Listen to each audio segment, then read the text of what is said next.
తాకట్టులో ఉన్న బంగారం అమ్మాలనుకునే వారి ఇన్ఫర్మేషన్ ఇస్తే దాని వాల్యుయేషన్ బట్టి మీకు కమిషన్ కూడా ఇస్తుంది గోల్డ్ హబ్. నమస్తే, వెల్కమ్ టు మనం టీవీ. నేను వలి. వైఎస్ సునీతారెడ్డి సంచలన నిర్ణయం తీసుకున్నారు. కడప ఎంపీగా బరిలోకి దిగేందుకు నిర్ణయం తీసుకున్నట్టుగా తెలుస్తోంది. వైఎస్ వివేకానందరెడ్డి హత్య జరిగి 5 సంవత్సరాలు అవుతుంది. అయినప్పటికీ కూడా దర్యాప్తు వేగం పుంజుకోలేదు. ఈ కేసులో నిందితులకి ఇంతవరకు శిక్ష పడని పరిస్థితి మనం చూస్తున్నాం. వైఎస్ సునీతారెడ్డి ఒక సంచలన నిర్ణయం తీసుకున్నారు. ఇది నిజంగా బ్రేకింగ్ న్యూస్ అని చెప్పాలి. కడప ఎంపీగా బరిలోకి దిగేందుకు నిర్ణయం జరిగిపోయినట్టుగా తెలుస్తోంది. శుక్రవారం రోజు వివేకానందరెడ్డి హత్య జరిగి 5 సంవత్సరాలు అవుతున్న నేపథ్యంలో కుటుంబం ఆత్మీయ సమావేశం పెట్టుకున్నట్టుగా తెలుస్తుంది. ఈ సమావేశం అనంతరం ప్రెస్ మీట్ పెట్టి ఈ నిర్ణయాన్ని వెల్లడించే అవకాశం ఉన్నట్టుగా కనిపిస్తోంది. వైఎస్ సునీతారెడ్డి గత కొన్ని రోజులుగా ఏ విధంగా న్యాయ పోరాటం చేస్తున్నారో ఏపీ ప్రభుత్వం మీద, ముఖ్యంగా జగన్ గారి మీద, ఈ కేసులో ఇన్వాల్వ్ ఉన్నటువంటి నిందితుల మీద ఎలాంటి న్యాయ పోరాటం చేస్తున్నారో మనందరికీ తెలిసిన విషయమే. కొద్ది రోజుల క్రితం ప్రెస్ మీట్ పెట్టి ఆంధ్రప్రదేశ్ ప్రభుత్వం, వైఎస్ జగన్ గారు నిందితుల్ని కాపాడే ప్రయత్నం చేస్తున్నారు, నిందితుల్ని శిక్ష పడకుండా అడుగడుగున అడ్డుకుంటున్నారు, దర్యాప్తు ముందుకు సాగకుండా చేస్తున్నారని చెప్పి ఆధారాలతో సహా బయటపెట్టినటువంటి పరిస్థితి మనకు తెలిసిందే. ముఖ్యంగా కుటుంబంలో చెల్లిని నాకే తీవ్ర అన్యాయం జరుగుతున్నటువంటి పరిస్థితి కనిపిస్తోంది. ఈ ప్రభుత్వం హత్యల ప్రభుత్వం.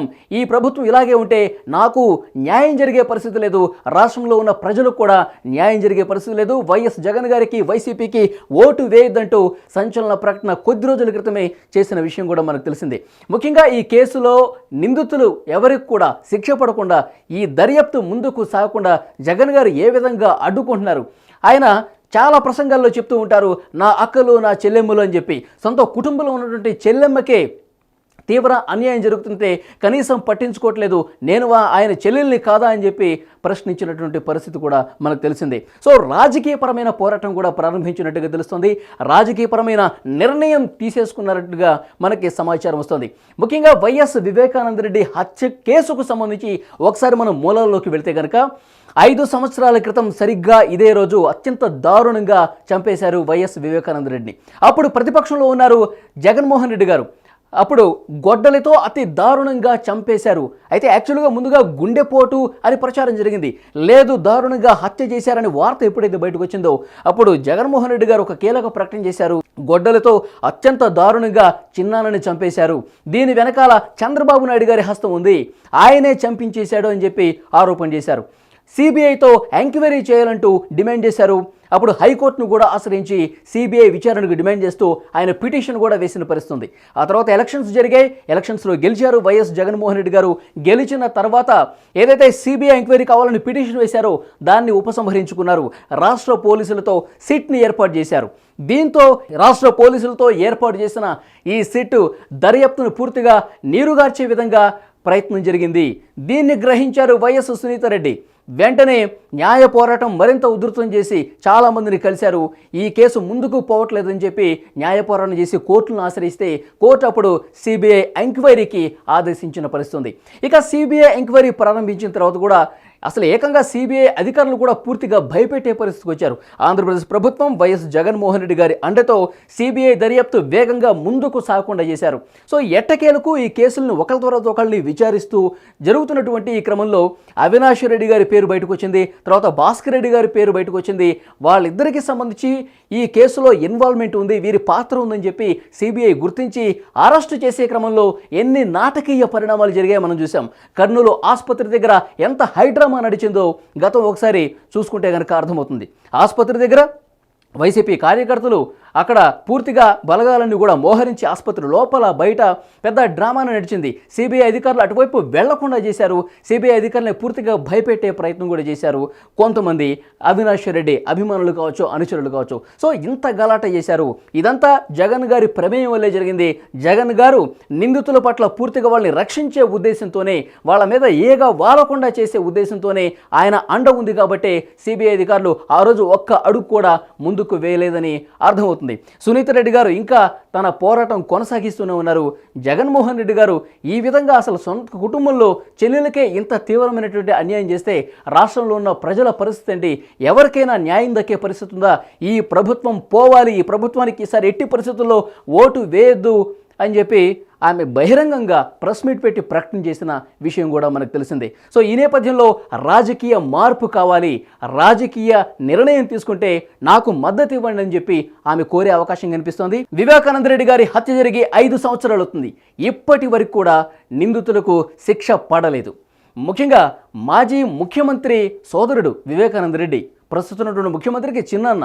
సో ఇంత సీరియస్గా వ్యవహరించాల్సినటువంటి కేసుకు సంబంధించి 5 సంవత్సరాలైనా ఇంతవరకు కొలిక్కి రాలేదంటే ఎలా అర్థం చేసుకోవాలి? మాకే న్యాయం జరగట్లేదు, కోర్టుల చుట్టూ ఈ కేసుల చుట్టూ ఇంతగా తిరుగుతున్నా సరే ఉపయోగం లేని పరిస్థితి కనిపిస్తుంది. నాన్నగారు చనిపోయి 5 సంవత్సరాలు అవుతుంటే ఇంకా నిందితులు హాయిగా బయటగా తిరుగుతున్నారు స్వేచ్ఛగా అంటే అసలు న్యాయం ఎక్కడుంది అని చెప్పి ఆమె కన్నీటి పర్యంతమవుతున్నటువంటి పరిస్థితి కూడా కనిపిస్తోంది. ఇక్కడ జగన్మోహన్ రెడ్డి గారి ప్రభుత్వం పోవాలని చెప్పి ఎప్పుడైతే కీలక ప్రకటన చేశారో అప్పటి నుంచే రాజకీయపరమైన నిర్ణయం తీసుకోవడానికి వైఎస్ సునీతారెడ్డి గారు సంసిద్ధులయ్యారని చెప్పి చాలా ప్రచారం జరిగింది. ఇప్పుడు మనకు అందుతున్నటువంటి ఇన్ఫర్మేషన్, శుక్రవారం రోజు కడపలో ఒక కీలకమైన సమావేశం కుటుంబ పరంగా జరుపుకొని ఆ సమావేశం అనంతరం ఈ ప్రకటన చేయబోతున్నట్టుగా తెలుస్తోంది.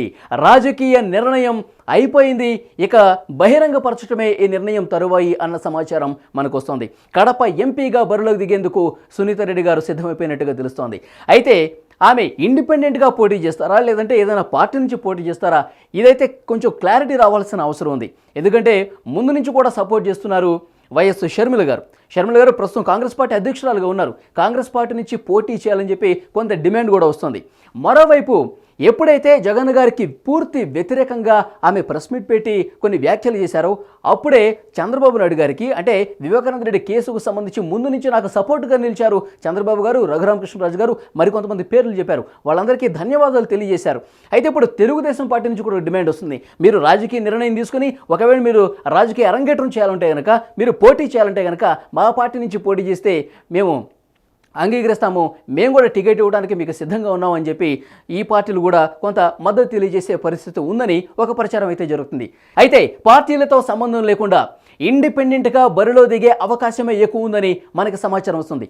ఒకవేళ ఇండిపెండెంట్గా సునీతారెడ్డి గారు పోటీ చేస్తే అక్కడ కూటమికి సంబంధించి బీజేపీ, జనసేన, తెలుగుదేశం పార్టీ ఈ కూటమికి సంబంధించి అభ్యర్థి ఎవరూ నిలబడకుండా పూర్తిగా ఈ కూటమి మద్దతు సునీతారెడ్డి గారికి ఇచ్చే అవకాశం కనిపిస్తుంది.